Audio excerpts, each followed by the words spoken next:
Rudy Salim tiba di Bareskrim untuk diperiksa terkait kasus Indra Kents.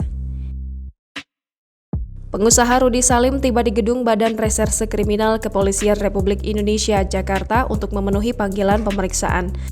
Adapun Rudy akan diperiksa sebagai saksi terkait kasus yang menjerat tersangka kasus penipuan via aplikasi Binomo, Indra Kesuma alias Indra Kents.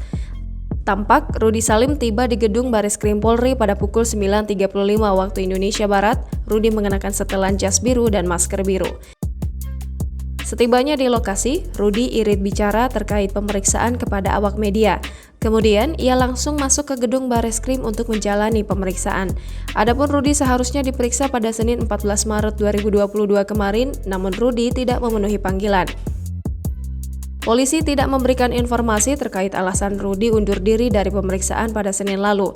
Direktur Tindak Pidana Ekonomi Khusus Wisnu Hermawan sebelumnya memastikan Rudy bakal diperiksa hari ini. Diketahui Indra Kents telah ditetapkan sebagai tersangka dugaan tindak pidana judi online atau penyebaran berita bohong melalui media elektronik dan atau penipuan, perbuatan curang dan atau tindak pidana pencucian uang terkait aplikasi Binomo pada 24 Februari 2022. Atas perbuatannya, Indra terancam kurungan 20 tahun penjara. Penyidik telah melakukan tracing atau melacak aset Indra Kents dalam perkara itu. Sejumlah barang bukti telah disita, diantaranya mobil Tesla, mobil Ferrari, serta 3 rumah di kawasan Medan, Sumatera Utara.